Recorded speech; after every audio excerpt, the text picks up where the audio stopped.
di sana itu kadang mereka nggak pakai yang kayak gini. Apa itu terus ya? Ringnya kan 2. Itu. Satu dua. Nah ini. Ring kan sebenarnya ada 2 untuk roda yang ini.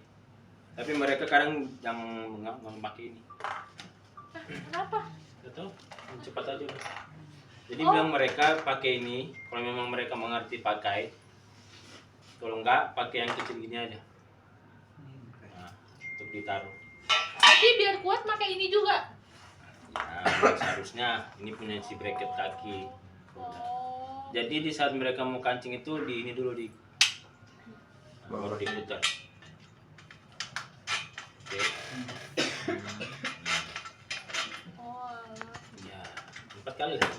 Tapi Coba. Nih.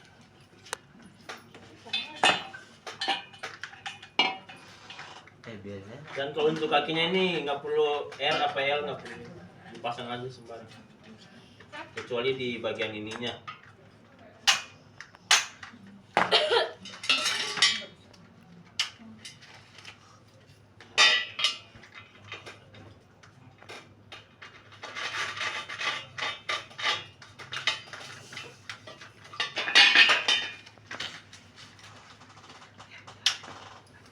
Tahu ini masuk televisi nanti. Acara TVRI pagi. Oke. Setelah itu masang ini. Nah, di sini 2.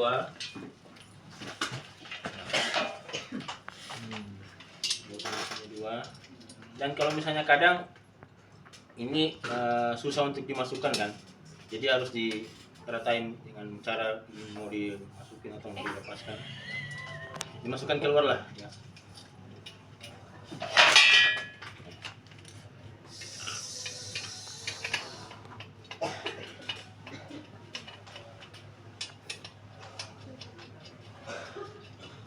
Setelah itu kalau ini baru udah pasang dulu ya.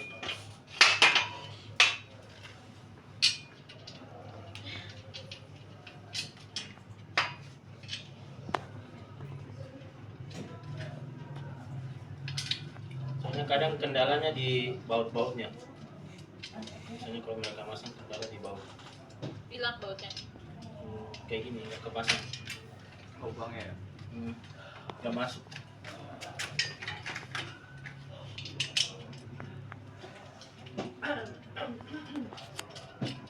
Batuk minum air ya.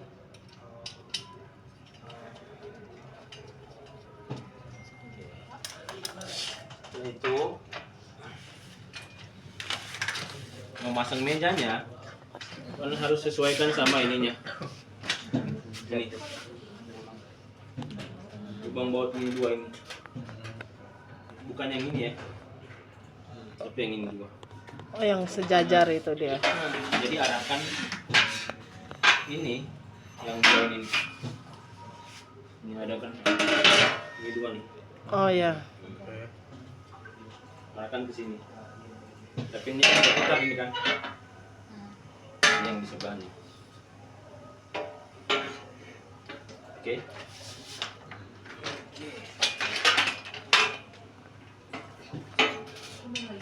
Kita masukin dulu yang di bawah biar menahan ininya. Gitu.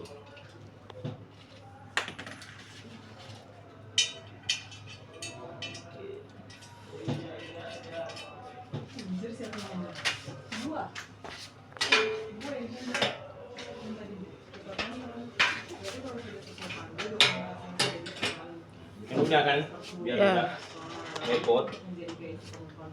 Jadi setelah itu dimasukin yang satu ini di atas. Jadi yang di atas ini yang dikancing duluan ya. Oh, yang diputar dulu. Nah, yang di atas ini yang 2 nih. Oke.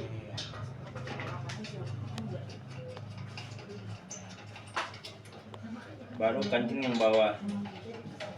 Setelah itu yang di sini.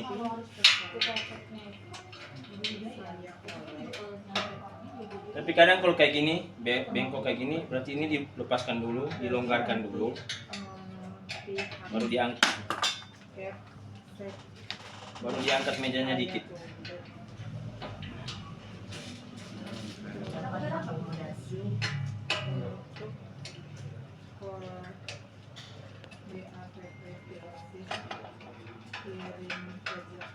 Oke, nah begitu juga di sebelah ya.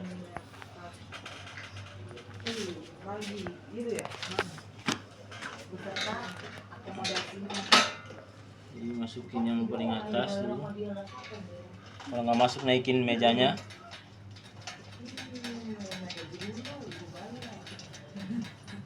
Baru ininya.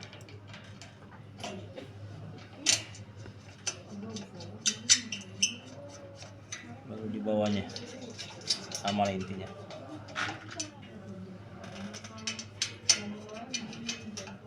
Setelah itu pastikan bahwa tiangnya ininya di bagian dalam. Oh, oke. Dalam nih.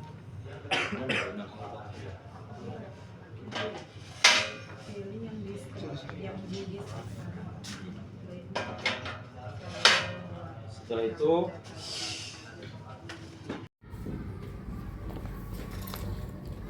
Nanti kalau udah terpasang baru panggil gurunya. Enggak perlu semua sih, yang penting yang pinter ya, yang pinter IT. Kita kan bisa ngajarin yang lain.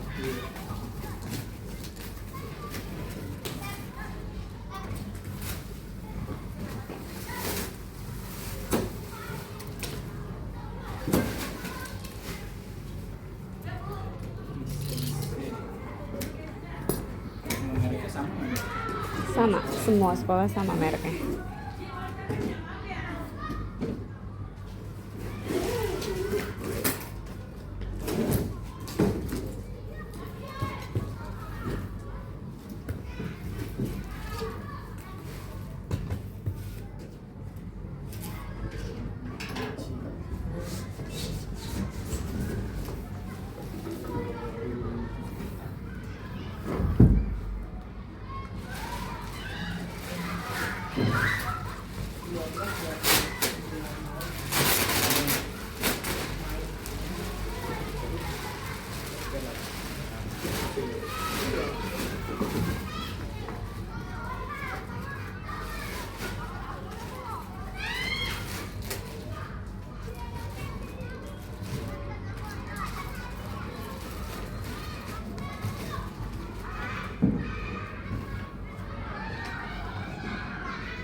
lepaskan, ada yang putih di sini kan. Untuk penahan itu ada yang punya plastik putih kalau nggak salah. Itu yang dilepaskan. Terus yang ini posisi dari bracketnya ini. Kayak gini. Oke. Kalau ini untuk di atas, untuk kalau misalnya pintunya kayak gitu, di atas ini boleh, di bawah sini udah boleh. Jadi kita tahan lagi. Kita tahan lagi berarti dari sini. Menahan pakai tali.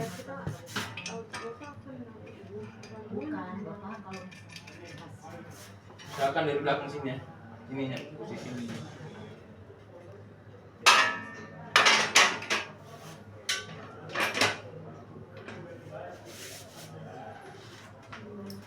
Lalu ada di atas ini satu. Dengan cara kalau misalnya nggak masuk, kita naikin lagi. Usahakan lubang nama ininya harus dapat.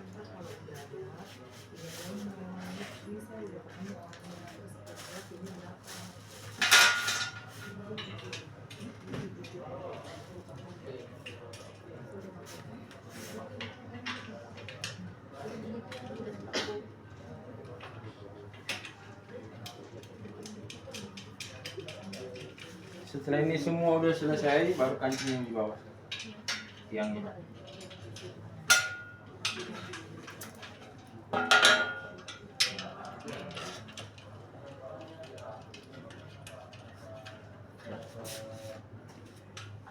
Inilah. Demikianlah. Selesai. Terus TV-nya baru diangkat. TV-nya ada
Setelah kita instalasi, kita akan cross check berdasarkan dokumen berita acara. Totalnya adalah 3 rangkap. 1 rangkap kita tinggal ke sekolah dan 2 rangkapnya lagi kita kembalikan ke kantor. Pertama, kita cek spesifikasi. Dari RAM itu kita cek ke setelah, kemudian kita scroll paling bawah ke tentang perangkat. Kemudian kita cari yang namanya nomor build. Ini untuk pertama kali kita wajib aktifkan developer option dengan cara tap berulang kali pada nomor build. Kemudian setelah itu kita masuk ke sistem, cari opsi developer. Di sini nomor RAM-nya 16 GB. Untuk penyimpanan, kita lihat di sini penyimpanannya adalah 256. Android version, silahkan cek di tentang perangkat. Android versionnya adalah Android 13.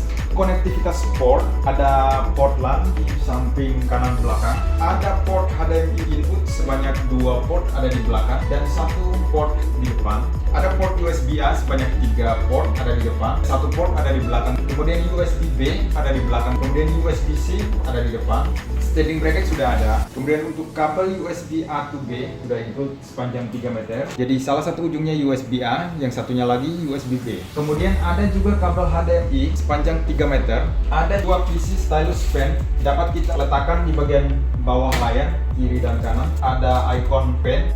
Kemudian buku panduan sudah berbahasa Indonesia. Ada juga kartu garansi. Di sini tertera nomor call center kami. Berikutnya pengerjaan instalasi dan uji fungsi. Instalasi jelas sudah selesai. Uji fungsi yang pertama kita uji fungsi layar. Apakah ada touchscreen yang error? Setelah itu kita coba fitur multi finger. Itu kita dapat menggunakan 5 jari tap secara bersamaan pada layar seperti ini untuk memunculkan menu ini. Terdapat tombol kembali, tombol beranda, tombol sumber, volume up, volume down, pengaturan, anotasi. Anotasi ini fungsinya untuk coret-coret di saat presentasi, bisa menggunakan jari atau menggunakan pen yang disediakan seperti ini. Kemudian untuk menghapusnya kita dapat menggunakan telapak tangan seperti ini, atau bisa menghapus secara bersamaan dengan mengetuk di sini. Berikutnya pengaturan layar, brightness, kontras dan lain-lain. Di sini terdapat 2 tombol di samping kiri dan kanan layar, ada di sini ataupun di sini. Jika tombol ini nggak nongol, teman-teman bisa aktifkan lewat pengaturan. Ketik aja di pencarian samping. Nah ini bila samping wajib diaktifkan ya teman-teman. Kalau kita nggak aktifkan berarti menu di samping kiri dan kanan nggak nongol. Tombol samping kiri kanan ini dapat kita gunakan juga untuk volume dan kecerahan, atau juga bisa mengatur kecerahan dari atas ke bawah seperti ini. Sama persis seperti handphone. Di sini juga ada menu untuk mengaktifkan WiFi, hotspot, Bluetooth dan lain-lain. Selanjutnya adalah fitur mirror screening. Fungsinya untuk menampilkan layar handphone kita atau laptop kita ke perangkat ini tanpa menggunakan kabel. Untuk menghubungkannya, jika teman-teman menggunakan handphone, silakan di-scan QR ini. Jika teman-teman menggunakan laptop, silakan unduh di website kami www.hisense-b2b.com/n/download. Setelah di-download, silakan install seperti install program pada umumnya. Kemudian silakan buka dengan catatan WiFi-nya harus sama. WiFi di laptop atau di perangkat yang akan kita konekkan dengan WiFi perangkat ini harus sama, harus satu jaringan. Contohnya saya akan menampilkan layar dari laptop saya. Oke, setelah kita install, ikonnya seperti ini, kita klik, kita sudah terhubung satu jaringan, maka otomatis nama perangkat IFP itu nongol di laptop kita seperti ini.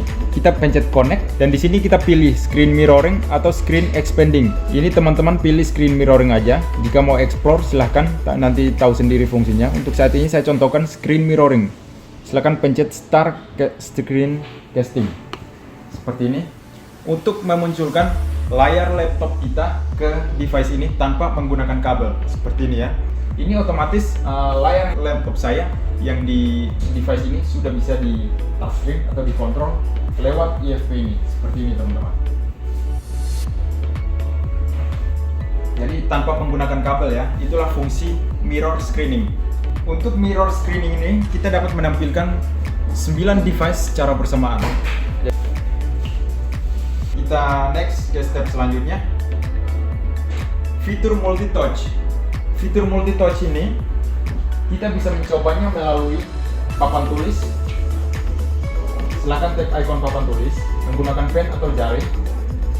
Silahkan aktifkan di bagian pengaturan sini, di bagian pojok kiri bawah ada pengaturan. Silahkan aktifkan banyak penulis. Otomatis kita dapat menulis secara bersamaan. Ini unlimited teman-teman. Tanpa batas kita bisa menulis secara bersamaan. 2, 3, 4, 5 siswa dapat menulis secara bersamaan. Berikutnya adalah keyboard digital. Kita bisa gunakan kolom pencarian mana aja. Contohnya saya menggunakan Google dan mengetes seperti ini, otomatis keyboard digitalnya nongol. Kita coba apakah berfungsi dengan baik atau tidak. Dicek aja. Kemudian konektivitas WiFi, Bluetooth dan HDMI. Silahkan dicoba aja. Untuk WiFi lewat scroll dari atas ke bawah bisa diaktifkan di sini seperti handphone pada umumnya. Karena device ini menggunakan operasi sistem Android, jadi sama persis seperti handphone pada umumnya.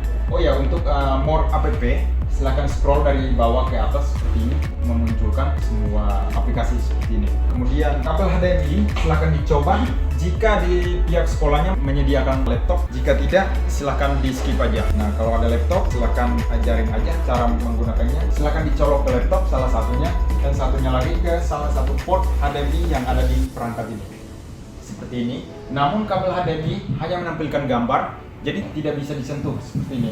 Jika ingin mengaktifkan touchscreen, teman-teman wajib menggunakan kabel USB A to USB B. Ujung yang USB A-nya silahkan colokkan ke laptop, dan ujung yang satu lagi yang USB B, contohnya seperti ini, seperti kabel printer, silahkan colokkan ke bagian belakang sebelah kanan. Ada port USB B, ada tulisannya touch. Otomatis layar laptop saya yang di sini sudah bisa disentuh, teman-teman. Seperti ini. Jadi kalau ingin mengaktifkan touchscreen, berarti teman-teman harus butuh dua kabel seperti ini. Namun kalau hanya menggunakan gambar saja, boleh menggunakan kabel HDMI saja. Untuk balik ke operating system Android, silahkan tap 5 jari di layar dan pilih beranda. Dan untuk balik lagi ke source laptop, silahkan pilih sumber. Sumber atau kabel yang sedang terhubung akan berwarna hitam, silahkan di tap aja, dan otomatis berpindah gambar ke source yang kita pilih. Berikutnya output audio. Cara pengecekannya boleh teman-teman menggunakan YouTube kalau memang ada internet di sekolah. Oke, untuk menaikkan dan menurunkan volume kita dapat menggunakannya. Jadi kita cek apakah kedua speaker ini berfungsi dengan baik apa tidak. Kalau udah berfungsi silakan centang semua ya.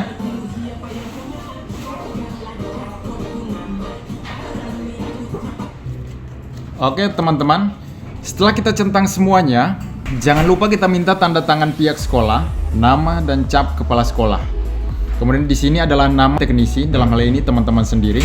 Nah, semua centang-centang ini harus diperhatikan, jangan sampai ada yang terlewat ya teman-teman.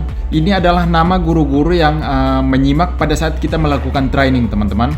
Saat kita melakukan training seperti tadi saya jelaskan itu, siapa aja yang menyimak, silakan catat nama di sini. Beberapa orang catat. Kemudian di bawah ini silakan coret yang belum dapat diterima, kemudian yang satunya belum berada, silakan dicoret di sini. Jadi pastikan halaman pertama dan halaman kedua semuanya sudah di checklist. Jangan sampai ada yang terlewatkan. Karena kita akan dibayar berdasarkan dokumen ini teman-teman. Dokumen berita acara ini per sekolah kami berikan 3 rangkap. Biasanya SPV akan memberikan soft copy-nya, jadi teman-teman silahkan di print sendiri. Tiap sekolah ada barcode dan nama sekolahnya masing-masing seperti ini ya. Jadi jangan sampai salah. Nah, kemudian berikut ini adalah plastik yang berisi manual book dan juga plastik yang berisi kabel power. Di sini ada 2 serial number teman-teman. Silahkan digunting lalu ditempel ke 2 rangkap BAPP seperti ini. Silahkan tempelkan kedua stiker tadi ke sini. Bisa menggunakan double tip atau menggunakan lakban bening. Kedua rangkap inilah yang kita harus bawa pulang ke kantor untuk dikembalikan ke pihak kementerian. Kemudian salah satu rangkapnya lagi, teman-teman silahkan tulis tangan serial number yang ada di bawah ini, yang 3TB75B itu, silahkan tulis tangan di sini pada salah satu rangkap berita acara. Kemudian yang tulis tangan itu silahkan tinggal ke pihak sekolah. Jadi totalnya ada 3 rangkap BAPP, yang tulis tangan itu silahkan ditinggal ke pihak sekolahnya.